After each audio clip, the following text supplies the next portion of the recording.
ফাইজা রহমান আপনি জানতে চেয়েছেন পেছনে হাত দিয়ে দাঁড়ালে কি অমঙ্গল হয়? স্বামী স্ত্রী যে বিছানায় ঘুমায় সেই বিছানায় সালাত আদায় করা যাবে কিনা? মামার সামনে কতটুকু পর্দা করতে হবে? বিয়ের পর মেয়েদের বাবা মায়ের প্রতি দায়িত্ব কতটুকু? সম্পর্ক নষ্ট হওয়ার সম্ভাবনা থাকলে কি জন্মদিনের অনুষ্ঠানে যেতে পারবো? কত বছর বয়স থেকে মেয়েদের উপর পর্দা করা ফরজ? না দেখে বা অনুচিতভাবে কারো পায়ের সাথে লেগে দেখি বেশিরভাগ মানুষ হাত দিয়ে সালাম করে মুছে দেয়, এ ব্যাপারে ইসলাম কি বলে? না বলে আব্বুর ওয়ালেট থেকে টাকা নেওয়া সম্পর্কে বলবেন দয়া করে। সহবাস করার পর পবিত্রতা অর্জন না করে মারা গেলে কি গুনাহ হবে? এই প্রশ্নের উত্তর কোথাও পাচ্ছি না। ভাই যদি হারাম উপার্জন করেন তাহলে ভাইয়ের সাথে থাকা যাবে কি না?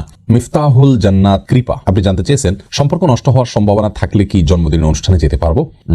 পারবেন। সম্পর্কটা অনেক গুরুত্বপূর্ণ ইসলামে, অতএব সম্পর্ক নষ্ট হয়ে যেতে পারে এরকম সম্ভাবনা যদি থাকে, আল্লাহ মাফ করুক, তাহলে সেই জায়গা থেকে আপনি অবশ্যই যেতে পারেন। ওই কাজটার প্রতি আপনার ঘৃণা থাকলো, সেখানে যদি কোনো সরাসরি কোনো হারামে আপনাকে লিপ্ত হতে না হয়, চেষ্টা আপনি গেলেন, তো এর কারণে আপনি যে গুনাহগার হয়ে যাবেন তা কিন্তু নয়। বিশেষ করে এ ধরনের স্পর্শকাতর যদি হয় যে সম্পর্ক ছিন্ন হয়ে যাবে, সেক্ষেত্রে ভাই যদি হারাম উপার্জন করেন তাহলে ভাইয়ের সাথে থাকা যাবে কি না? দেখুন, আপনার উপার্জন যদি সম্পূর্ণ আপনার মতো হয়, আপনি হালাল উপার্জন করছেন, আপনার ভাই হারাম উপার্জন করছেন, একসঙ্গে শুধুমাত্র থাকছেন, তাহলে সেটি নিষিদ্ধ নয়। আপনার উপার্জন আপনি ভোগ করছেন, তার উপার্জন তিনি ভোগ করছেন, তার হারাম উপার্জন আপনি ভোগ করছেন না, তাহলে সেক্ষেত্রে একসঙ্গে বসবাস করাতে কোনো অসুবিধা নেই। তবে এমন যেন না হয় তার সঙ্গে থাকতে থাকতে হারাম উপার্জনের দিকে আপনিও ধাবিত হয়ে যান, এরকম কোনো আশঙ্কা যেন না থাকে, সেদিকটা খেয়াল করতে হবে। মেহেরুন প্রধান আপনি জানতে চেয়েছেন সহবাস করার পর পবিত্রতা অর্জন না করে মারা গেলে কি গুনাহ হবে? এই প্রশ্নের উত্তর কোথাও পাচ্ছি না। বন্দিলবা সহবাস করার পর পবিত্রতা অর্জন না করে মারা গেলে গুনাহ হবে এমন কোনো কথা কোরআন হাদিসের কোথাও বলা হয়নি। তবে হ্যাঁ, সহবাস করার পর তিনি যদি দেরি করেন, বিলম্ব করেন গোসল করতে, এদিকে তার ফরজ গোসল এর ওয়াক্ত বিলম্ব হয়ে যায়, তাহলে সেটি ভিন্ন কথা। আর যদি ফরজ গোসলের যে ওয়াক্ত সেটি যদি তার বিলম্ব না হয় এবং ফরজ গোসল তিনি করেছেন অথবা ফরজের সালাতের ওয়াক্তই এখন আস নাই, তার আগে তিনি মৃত্যুবরণ করেন, কথার কথা এসার পরে সহবাস করলেন, গোসল করবেন, শুয়েছেন, ফজরের ওয়াক্ত হওয়ার আগে আগে তার মৃত্যু হয়ে গেছে, এই জন্য তার কোনো গুনাহ হবে না। কিন্তু আল্লাহ মাফ করুক, তিনি যদি সালাতকে বিলম্ব করে ফেলেন গোসল না করে, তাহলে সেক্ষেত্রে গুনাহের কারণ হবে। অতএব শুধু সহবাস করে মারা গেলে গোসল না করে এর কারণে কোনো গুনাহ হবে না, কারণ সহবাস করার পরই গোসল করা ফরজ নয়। রাসূল আকরাম সাল্লাল্লাহু আলাইহি ওয়াসাল্লাম অনেক সময় সহবাসের পরে ওযু করে তারপর শুইতেন বা অন্য কোনো কাজ করতেন, তাহলে বোঝা গেল যে গোসল কিছুটা বিলম্ব করা, অর্থাৎ পরবর্তী ওয়াক্তের সালাতের আগ পর্যন্ত বিলম্ব করা জায়েজ আছে। মাসুমা আক্তার বোন আপনি জানতে চেয়েছেন না বলে আব্বুর ওয়ালেট থেকে টাকা নেওয়া সম্পর্কে বলবেন দয়া করে।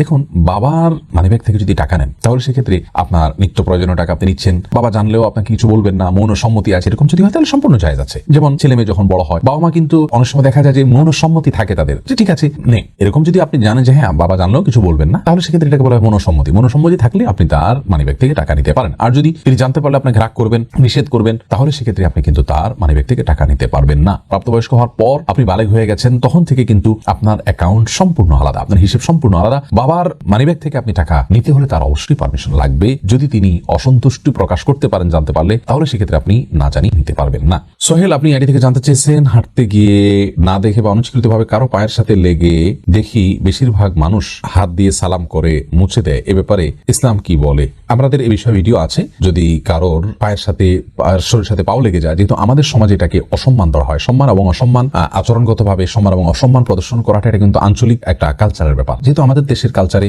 কারো শরীরে পাও লাগলে সেটাকে অসম্মান মনে করা হয়, তবে এটা কেউ যদি করেন ইচ্ছাকৃতভাবে করলে এটা অসম্মানই করা হবে। আর ভুলে লাগলেও যে তিনি ইচ্ছাকৃত লাগাননি, এই জিনিসটা বোঝানোর জন্য তিনি হাত দিয়ে তাকে টাচ করে জাস্ট বোঝালেন যে আসলে আমি পাও নয়, হাত দিয়ে আপনাকে সম্মান করতে চাচ্ছি, এটাতে কোনো অসুবিধা নেই ইনশাআল্লাহ বিদিনিল্লাহ। এটা হলো শুধুমাত্র আপনি আপনার যে ইন্টেনশনালি তাকে পাও দেননি, এই জিনিসটা আপনি বোঝালেন, এতে কোনো অসুবিধা নেই। কিন্তু মানে পাঁচুয়ে সালামের বিষয় এখানে না, জাস্ট হাত টাচ করে আপনি তাকে বোঝালেন যে আসলে এটা ভুলে হয়েছে, কোনো অসুবিধা নেই। নুসরাত জাহান লাইজু আপনি জানতে চেয়েছেন বিয়ের পর মেয়েদের বাবা মায়ের প্রতি দায়িত্ব কতটুকু? আসলে অফিসিয়ালি সেরকম কোনো দায়িত্ব কিন্তু নাই মেয়েদের প্রতি, বাবা মায়ের প্রতি মেয়েদের উপরে। কারণ হলো যে বাবা মায়ের ভরণ পোষণের দায়ভার সম্পূর্ণরূপে ইসলাম শরিয়া ন্যস্ত করেছে ছেলেদের উপর, মেয়েদের উপরে নয়। ছেলেরা বাবা মায়ের দায় দায়িত্ব বহন করবেন। মেয়েরা যদি তাদের ফিনান্সিয়াল দায় দায়িত্ব তাদের উপরে আসে না, তারা যদি তাদের ফিনান্সিয়াল অ্যাবিলিটি থাকে সেখান থেকে ভাইরা না দেয়, তাহলে সেক্ষেত্রে অবশ্যই তারা সেই দায়িত্ব পালন করবেন। কিন্তু তাদের ফিনান্সিয়াল নিজস্ব কোনো অ্যাবিলিটি নাই, তাহলে বাধ্য হয়ে তারা যে বাবা মায়ের সেবা দিতে হবে বা বাবা মাকে আপনার খাবার দিতে হবে এবং তাদের খরচ খরচার টাকা দিতে হবে, এরকম কোনো কথা নেই। অতএব ফিনান্সিয়াল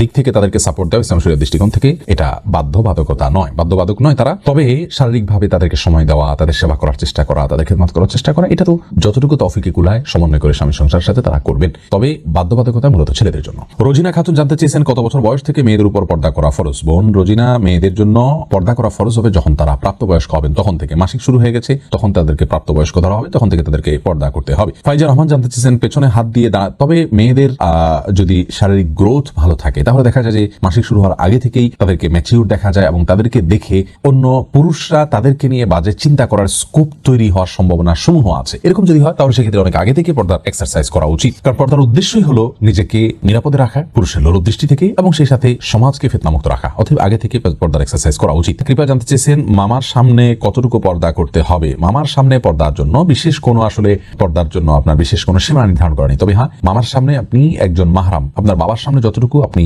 খোলা রাখতে পারবেন মামার সামনে ঠিক ততটুকু খোলা রাখতে পারবেন, যেহেতু মামা তিনি একজন মাহরাম। বাবা যেরকম মাহরাম, ভাই যেরকম মাহরাম, মামাও সেরকম মাহরাম। এক্ষেত্রে আপনি মুখমণ্ডল, হাত, পা এগুলো খোলা থাকতে পারে, এমনকি আপনার মাথার চুল মামার সামনে খোলা থাকলেও গুনাহ হবে না, গলা ইত্যাদি এগুলো খোলা রাখতে গুনাহ হবে না। আপনার একান্ত যে অঙ্গগুলো স্বামী ছাড়া অন্য কারোর সামনে প্রদর্শনযোগ্য নয় সেই অঙ্গগুলোকে আপনি মাহরামদের সামনে প্রকাশ করতে পারবেন না। বাকি শরীরকে স্বাভাবিক অবস্থায় আপনি তাদের সাথে সাক্ষাৎ করতে পারবেন এবং দেখা করতে পারবেন। তবে ফিতনার এই যুগে যথাসম্ভব মানে খোলামেলা পোশাক না পরা, যেমন শাড়ি পরলে ম্যাক্সিমাম ক্ষেত্রে পেট, পিঠ ইত্যাদি এগুলো অনেক সময় খালি উন্মুক্ত থাকে, বুকের বড় অংশ উন্মুক্ত থাকে, পিঠের বড় অংশ উন্মুক্ত থাকে, এগুলো মাহরামদের সামনেও মুক্ত রাখা উচিত নয়, কারণ ভয়াবহ ফিতনার যুগ এবং ফিতনার সমূহ সম্ভাবনা এই যুগে যতদিন যাচ্ছে ততই বেড়েই চলেছে। আর পর্দার উদ্দেশ্যই কিন্তু সেটিকে নিয়ন্ত্রণ করা, বিধায় সে বিষয়টা আমাদের খেয়াল রাখা উচিত। ফাইজা রহমান আপনি জানতে চেয়েছেন পেছনে হাত দিয়ে দাঁড়ালে কি অমঙ্গল হয়। দেখুন, পেছনে হাত দিয়ে যদি দাঁড়ান তাহলে সেক্ষেত্রে কোনো অমঙ্গল হবে না। এটা একটা মানে বদধারণা মানুষের, যে পেছনে এভাবে পিছমোড়া করে হাত দিয়ে দাঁড়ালে তার ক্ষতি হয়। তবে হ্যাঁ, জাহান্নামীদেরকে আল্লাহ রাব্বুল আলামিন বিশেষ কিছু তাদের বিবরণ উল্লেখ করেছেন, তাদের শাস্তির বিবরণ করেছেন, তার মধ্যে থেকে তাদের পেছনে হাত থাকবে এবং হাঁটু গেড়ে থাকবে। অতএব ওই দৃষ্টিকোণ থেকে আপনি যদি নিয়মিত এটি করেন সেটা প্রশংসনীয় নয়, কিন্তু কখনো হাত পেছনে হাত মোড়া বাঁধলেই যে তার ক্ষতি হয়ে যাবে এমন কোনো কথা কোনো হাদিসে বলা হয়নি। বাকি জাহান্নামীদের যে আকৃতির কথা আসছে, তাদেরকে যে পরিস্থিতির কথা আসছে, তাদের যে অবস্থার কথা কোনো হাদিসে বর্ণিত হয়েছে, সেরকম অবস্থায় আমরা নিজেরা নিজেকে রাখবো না, সেটা উত্তম এবং উচিত। মাহমুদা নূর আপনি জানতে চেয়েছেন স্বামী স্ত্রী যে বিছানায় ঘুমায় সেই বিছানায় সালাত আদায় করা যাবে কিনা। কোনো অসুবিধা নেই বোন মাহমুদা, আপনি যে বিছানায় শয়ন করছেন সেই বিছানা যদি পবিত্র থাকে, সেখানে কোনো নাপাক না লাগে, আপনি সেখানে সালাত আদায় করতে পারেন, কোনো অসুবিধা নেই। রাসূল করিম সাল্লাল্লাহু আলাইহি ওয়াসাল্লাম বলেছেন জুইলাত লিয়াল আরদু মাসজিদান ওয়া তাহুরা, আমার জন্য পৃথিবীর সকল ভূমিকেই মসজিদ সালাত আদায় করার জায়গা এবং পবিত্র করা হয়েছে। নির্দিষ্ট কিছু জায়গা যেমন উটের বাথান, কবরস্থান, এগুলোতে জামাত সালাত আদায় করা নিষিদ্ধ। বাকি আপনার বিছানায় শোয়ার বিছানায় অবশ্যই সালাত আদায় করতে পারেন, কোনো অসুবিধা নেই। তবে সেখানে কোনো নাপাক থাকে, তার নাপাকের উপরে অন্য কিছু বিছিয়ে অথবা নাপাকের অংশটাকে ধুয়ে পরিষ্কার করে পাক করে তারপর আপনি সেখানে সালাত আদায় করতে পারেন, কোনো অসুবিধা।